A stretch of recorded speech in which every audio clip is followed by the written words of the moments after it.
কি ভাবছেন মন্দারমণি গিয়ে কোথায় থাকবেন? তাহলে অবশ্যই এই ভিডিওটি দেখুন। আমি নিয়ে চলে এসেছি একটা সুন্দর অ্যাফোর্ডেবল প্রাইজে একটি রিসর্ট, যেটার নাম হচ্ছে রিকার্ডো বিচ রিসর্ট। এটা 1 রাত 2 দিনের জন্য আপনাদের কাছে খুবই কম দামে পেয়ে যাবেন, এবং একটি সি ফেসিং বিচ রিসর্ট, যেখান থেকে সমুদ্রের ভিউ পাবেন অসম্ভব সুন্দর।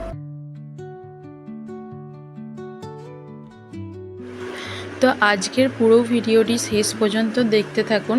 আমাদের 1 রাত 2 দিনের মন্দারমণির জার্নিটি আপনাদের সাথে শেয়ার করলাম।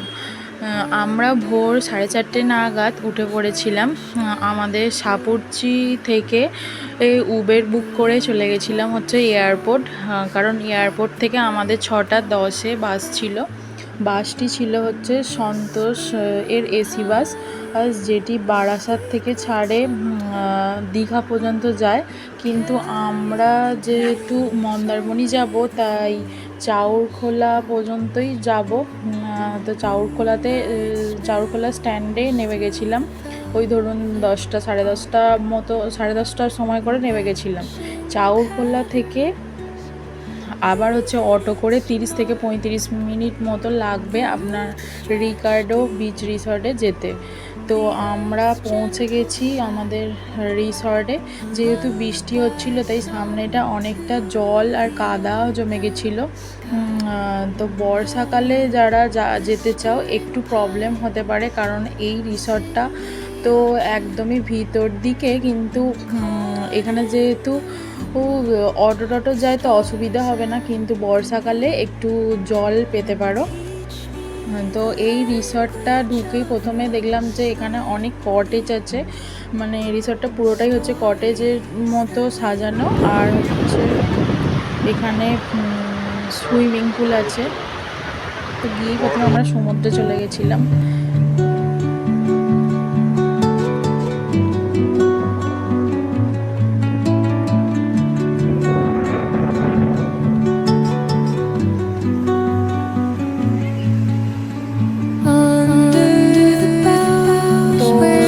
তারপর আমাদের রুমটা একটু শেয়ার করি।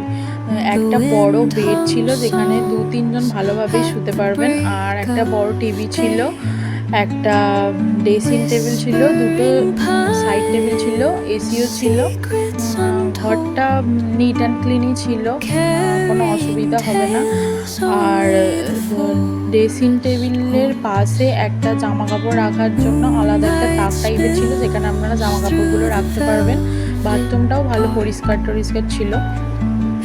তো আমরা এবার পুলে স্নান করতে নেমে গেছি। পুল এরিয়াটা খুবই বড় ছিল, আর জলটা খুবই সুন্দর ছিল পুলের। তো আমরা গিয়ে সেরকম বেশি কিছু খাওয়া দাওয়া করিনি।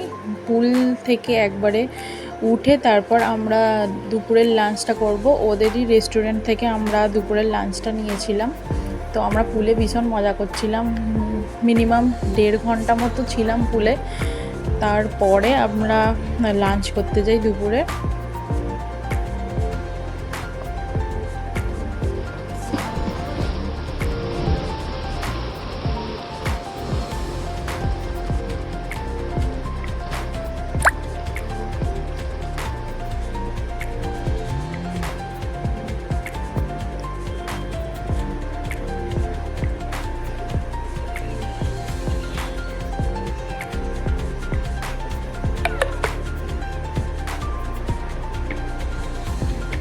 তো আমরা দুপুরের লাঞ্চে নিয়েছিলাম হচ্ছে ডাল, ঝুরি আলু ভাজা, কাতলা মাছের কালিয়া, সালাড তো ছিলই, সাথে ছিল আলু পোস্ত। ব্যাস, আমরা দুপুরবেলা এটুকুই সিম্পল খাবার দাবার করেছিলাম, কিন্তু এদের খাবারের টেস্টগুলো ছিল অসাধারণ। প্রত্যেকটা খাবারই ছিল ভালো। দুপুর প্লাস রাত, সন্ধেবেলা এগুলো খুব ভালো টেস্ট ছিল। সন্ধেবেলা আমরা একটা স্টার্টার নিয়েছিলাম হচ্ছে ড্রাই চিলি চিকেন, সেটাও খেতে খুব সুন্দর করেছিল। আর রাতে তো আমাদের রাতে ছিল হচ্ছে চিকেন ভর্তা আর হচ্ছে রুটি। তো সুইমিং পুলের এরিয়াটা সন্ধ্যের দিকে কিছুটা এরকম ছিল, চারিদিকে আলো দিয়ে ডেকোরেট করা, আর হচ্ছে এরকম ছোট ছোট ফোয়ারা টাইপের করা আছে, দেখতে খুবই ভালো লাগছিল। আর এই রিসর্টটার দু সাইডে অনেক ছোট ছোট ঘাস বা গাছ টাছ দিয়ে অনেকটা ডেকোরেট করা ছিল, খুবই ভালো লাগছিল সন্ধ্যের দিকটা। আর আপনারা এলে এই দু সাইড যে ফাঁকা জায়গা আছে, এখানেও আপনাদের প্রাইভেট কার নিয়ে আসেন যদি, তো রাখতে পারবেন, কোনো অসুবিধা নেই। আর এই রিসর্টটার সামনের দিকে পুল এরিয়া ছিল, তার পাশে ছিল হচ্ছে রেস্টুরেন্ট, আর একদম বিচের সাইডে ছিল হচ্ছে রিসেপশান এরিয়ার পাশেই ছিল বসার জায়গা, যেখান থেকে আপনি সমুদ্রের ভিউ উপভোগ করতে পারবেন। ওদের চেয়ার টেয়ার দেওয়া আছে, ওখানেই আপনারা বসে সমুদ্র দেখতে পাবেন। আর সামনে দুটো ডিউলাক্স রুম আছে, যেখান থেকে তো আপনি পুরোই সমুদ্র দেখতে পাবেন, আপনাকে বাইরেও যেতে হবে না, কারণ ওই দুটো রুমই হচ্ছে সি ফেসিং, কিন্তু ওগুলোর চার্জটা হচ্ছে একটু বেশি। তো সন্ধেবেলা আমরা বিচে যাইনি, ওখানে যেহেতু বৃষ্টি পড়ছিল, তাই ওই যে বসার জায়গাটা আছে, এই যে সিঁড়ি দিয়ে উঠে এখানে বসার জায়গা, ওখানে গিয়ে আমরা সমুদ্রর হাওয়া উপভোগ করছিলাম। ওখানে বসে আমরা খাবার দাবার অর্ডার করেছিলাম, ড্রাই চিলি চিকেন স্টার্টার খাচ্ছিলাম, দিয়ে আমরা ওখানে বসেছিলাম অনেকক্ষণ। তারপর আবার তো রাতে বৃষ্টি হয়, তাই ওখান থেকে উঠে যাই, গিয়ে তারপর আমরা ডিনার করি। আমরা নিয়েছি একটা চিকেন ভর্তা আর রুটি।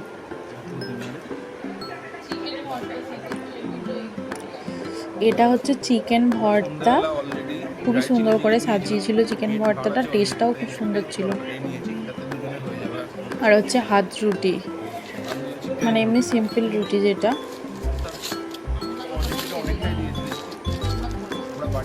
খাবারটা তো আমরা ঘরের মধ্যেই নিয়েছিলাম, আর রেস্টুরেন্টে খেতে যাইনি আমরা।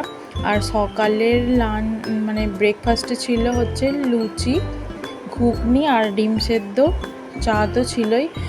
এই ব্রেকফাস্টটা ওরা এমনি ওদের এই টাকার সাথেই ইনক্লুড আছে। আমাদের এক রাত 2 দিনের থাকার খরচ হচ্ছে 1750 টাকা। আমি মেনু কার্ডটা এর সাথে অ্যাটাচ করে দিয়েছি লাস্টে। তো আমার পুরো ভিডিওটি কেমন লাগলো একটু কমেন্টে জানাবেন। ওকে, পরের ব্লগে দেখা হবে, টাটা।